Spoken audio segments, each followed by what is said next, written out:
Welcome to fame night show. आज हमारे main guest है पीआरपी यानी कि प्रत्युष रंजन पाठक जी। इन्होंने इस एक दशक के अंदर 10 से भी ज्यादा ब्लॉकबस्टर मूवीज दी हैं एंड उनकी कोई भी ऐसी मूवी नहीं होगी जिसको आपने ना देखा हो। मैं पर्सनली इनका बहुत बड़ा फैन हूं। आज हम इनकी पूरी स्टोरी को जानेंगे। आज हम जानेंगे कैसे मुंबई में वो अनजान चेहरा बनकर आया हुआ एक शख्स आज मुंबई की हर लड़की के दिलों पर राज कर रहा है। तो चलिए शुरू करते हैं। तो प्रत्युष रंजन जी, आपने जो 10 ब्लॉकबस्टर मूवीज दी, उसके बाद जो आपने ऑडियंस के दिल में अपनी जगह बनाई है और ऑडियंस ने आपके काम को सराहा है और आपको इतना प्यार दिया है, इसके ऊपर आपका क्या ओपिनियन है? एंड जो आपको ये फेम मिला है, इसके बारे में आप क्या कहना चाहते हैं? पहली बात तो आपका बहुत बहुत शुक्रिया इतने अच्छे से इंट्रोड्यूस कराने के लिए। मैं खुद को इतना काबिल नहीं मानता कि आप इतने भारी भारी शब्दों का प्रयोग करें मेरे लिए, पर आपका बहुत बहुत शुक्रिया आपके चैनल पे बुलाने के लिए मुझे। और जहाँ तक आपने पूछा कि इतने सारे ब्लॉकबस्टर मूवीज़, तो मैं ऐसा सोचता हूँ मेरे लिए ये 10 ब्लॉकबस्टर मूवीज़ कुछ नहीं है। मैं अगर अगला फिल्म भी करूँ तो वो मेरे लिए पहले फिल्म जैसा होगा। तो मैं अपने हर फिल्म को पहले फिल्म की तरह देखता हूँ। मेरे लिए ये जनता, ऑडियंस ही मेरा परिवार है। इनके लिए ही हम जो भी हैं आज, जितने बड़े भी स्टार बने मुंबई में, मुंबई जैसी शहर, आप जानते हैं यहाँ पे लोगों के साथ क्या होता है। लोग अपने बड़े बड़े सपने लेके आते हैं पर उतना कुछ नहीं कर पाते जो वो सोचते हैं। पर जनता का प्यार रहा और थोड़ी बहुत मेरी मेहनत भी रही है, आप कह सकते हैं मेरी भी मेहनत थी थोड़ी बहुत, और मैं सफल रहा शायद। अभी भी मेहनत करता हूँ, रोज उठता हूँ, रोज मेहनत करता हूँ कि अपने लोगों तक, जो जनता हमें इतना प्यार देती है, उन तक वो कंटेंट, वो स्टोरी पहुंचा सकूं, जिसे देखकर उन्हें लगे कि हाँ, उन्होंने कुछ किसी अच्छे इंसान को उस मुकाम पर पहुंचाया। आप लोगों को शायद पता नहीं होगा, मैं प्रत्युष रंजन जी को उन दिनों से जानता हूं जब ये बैक स्टेज पे काम किया करते थे, जब बड़े बड़े फिल्मी सितारों जैसे सलमान खान और शाहरुख खान के पीछे नाचने के लिए 400-400 रुपए में नाचा करते थे। मैं उन दिनों से इन्हें जानता हूं। इलाहाबाद के एक छोटे से गांव से निकला हुआ शख्स, जिसकी आर्थिक पृष्ठभूमि बहुत ही कमजोर हुआ करती थी, उस समय से आज करोड़ों के मालिक बने बैठे हैं। सही कहा ना? आप कह रहे होंगे तो सही ही होगा।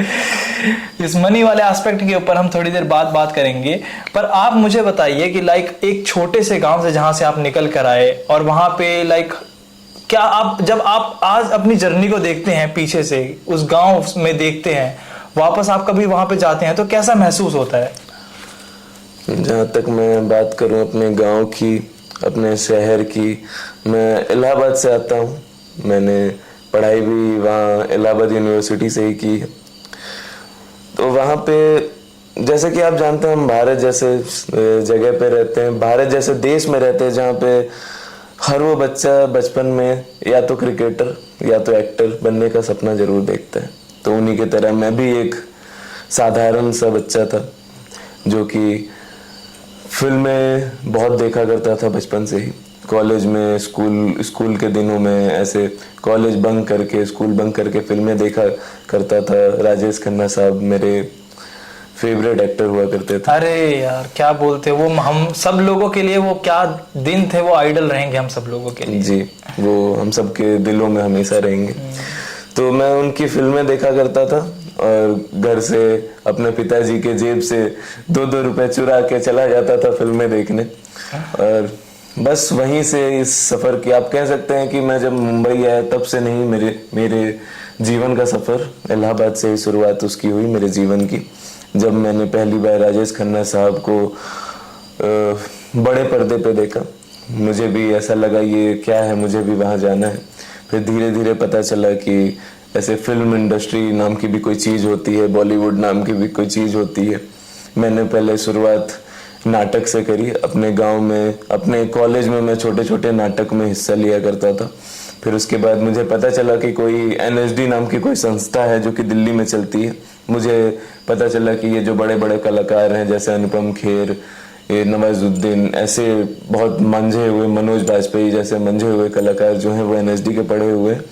तो मैंने भी सोचा उसमें दाखिला कैसे लूँ।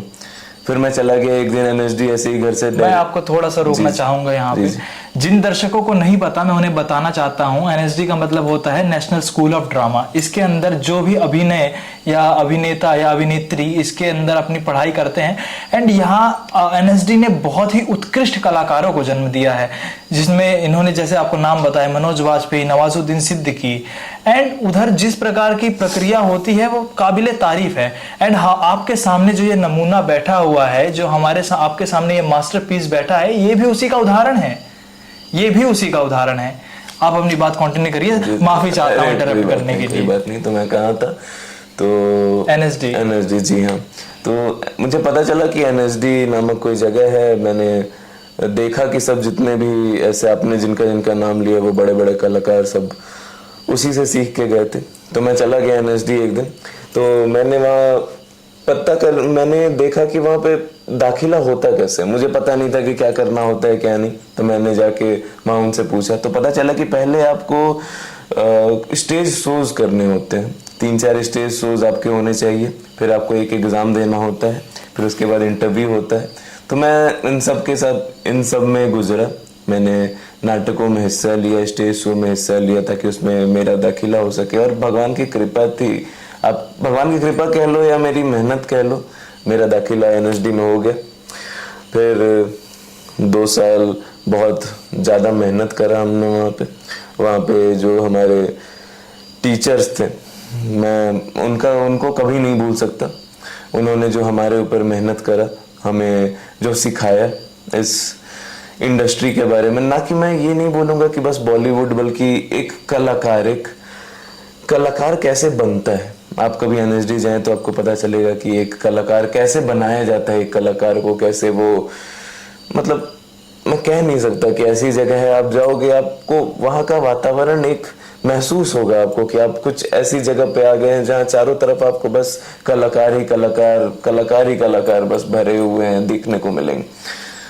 एनएसडी उस शिल्पकार की तरह है जो एक कच्ची मिट्टी से उसे एक घड़ा, सुराही या दिया भी बना सकता है, एक ऐसा दिया जो रोशन करता है हर जहां को, जैसे इन्होंने अपनी आभा से रोशन किया हम सबको। अगर एनएसडी की बात आ ही गई है तो नवाजुद्दीन सिद्दीकी का हमने जब लास्ट टाइम इंटरव्यू लिया था, उन्होंने बताया कि वो एनएसडी वाले दिनों में पैसे बचाया करते थे, ये 2-2 दिन खाना नहीं खाते थे, चाय, क्योंकि हम सब लोग बहुत ही ऊंची अमीर पृष्ठभूमि से नहीं आते। हम सब लोग ऐसी पृष्ठभूमि से, ऐसे गांवों से आए जहां पे आर्थिक तंगी रही हम लोगों के साथ जीवन भर रही।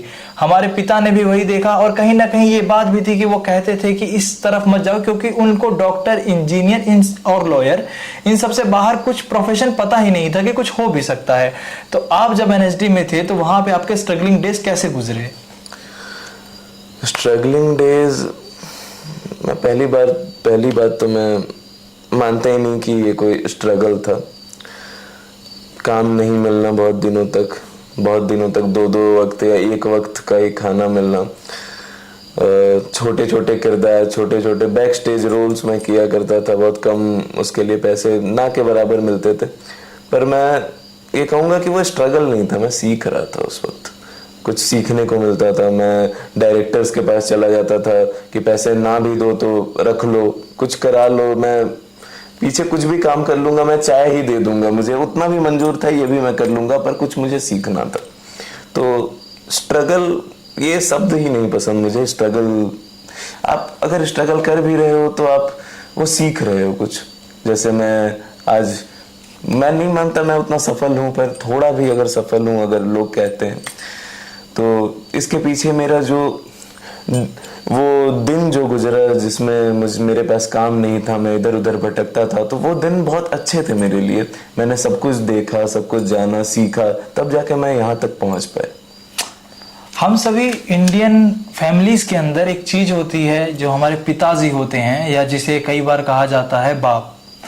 बाप एक बहुत ही भारी भरकम शब्द है, क्योंकि जब बाप आ जाता है तो हमारे अंदर जो इंडियन बॉयज होते हैं, इंडियन लड़के होते हैं, उनके अंदर एक भाव आता है, और वो भाव होता है थोड़ा सा रिस्पेक्ट का, और कहीं ना कहीं हल्का सा डर भी होता है कि इनसे ज्यादा नहीं बनना, क्योंकि कभी कभी ऐसा नहीं होना चाहिए कि बाप को ये लगे कि बेटा मेरे से बड़ा हो गया है, एंड ये भाव हमेशा रहता है। तो जब आप निकले, हमको भी पता है आपके पिताजी नहीं चाहते थे, किसी के भी नहीं चाहते कि कोई बेटा एक्टर बने, खास तौर से तब जब वहां पे एक क्लियर डिफाइंड पाथ भी नहीं है। तो आज जब आपके पिताजी आपकी मूवीज देखते हैं, उन्हें पता चलता है कि आप इतने बड़े अभिनेता बन चुके हैं, तो उनका क्या मतलब, उनके क्या एक्सप्रेशंस होते हैं, उनका क्या रिएक्शन होता है?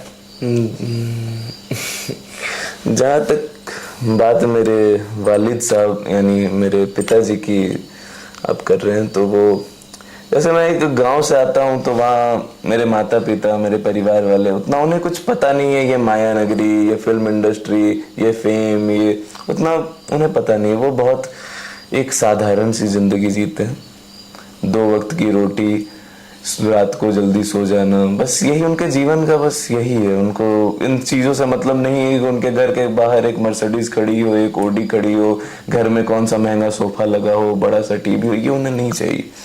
तो हमारा सभी की तरह हमारे पिताजी भी चाहते थे कि हम सरकारी नौकरी करें। जैसे कि आपको पता होगा, इलाहाबाद यूनिवर्सिटी से मैंने लॉ की डिग्री ली है। वो भी चाहते थे मैं कोई बाबू बन जाऊं, एक क्लर्क बन जाऊं, कुछ बन जाऊं, और अच्छी सी छोटी सी, ज़्यादा कमाने का, ज़्यादा पैसों का उन्हें कोई ऐसा नहीं था कि तुम बहुत कमाओ। उनका कहना था कि इतने कमा लो कि रोज़मर्रा की जो ज़रूरतें हैं वो तो पूरी हो जाए, फिर शादी हो जाए, फिर परिवार ऐसे ही आगे बढ़े, बस वो यही चाहते थे। पर जब मैंने उनको कहा कि नहीं, बस इन सब चीज़ों से मुझे संतुष्टि नहीं मिलेगी, मुझे भी पैसों का कभी लालच नहीं हुआ, पर मुझे उन सब चीज़ों में नहीं जाना था। वो 9 से 5 की नौकरी, वो घर पे वापस आना रात को, फिर वही पढ़ाई लिखाई, दफ्तर, वो नहीं चाहिए था मुझे कुछ ऐसा चाहिए था, ऐसे आप कह सकते हो एंटरटेनमेंट फील्ड हम कहते हैं, माया नगरी। मुझे मतलब माया नगरी से वो मोह हो गया था। मैं जब बता रहा था कि मैंने पहली बार जब फिल्म देखी राजेश खन्ना साहब की, इस माया नगरी से मुझे मोह हो गया था। मुझे बस ये था कि मुझे बस इसी में आना है, मुझे और कुछ चाहिए ही नहीं था, बस इसी में ही आना है। तो मैंने कहा उनसे, उन्होंने कहा कि वो तो नहीं चाहते, पर तुझे जो चाहिए तू कर ले, क्योंकि उन्हें भी पता था कि मैं जिद्दी बहुत हूँ, मानूंगा नहीं उनकी बात। तो बस ऐसे ही सिलसिला शुरू हुआ। आज भी याद है, इलाहाबाद से मुंबई आया था, वहाँ पे जनरल डिब्बे के पास नीचे ज़मीन पे ट्रेन में बैठ के जब मुंबई पहुँचा, मुंबई माया नगरी देखी। पहले तो हमें लगता था कि क्या ही मुंबई, हमने तो इलाहाबाद ही देखा था, कहीं बाहर निकले नहीं थे।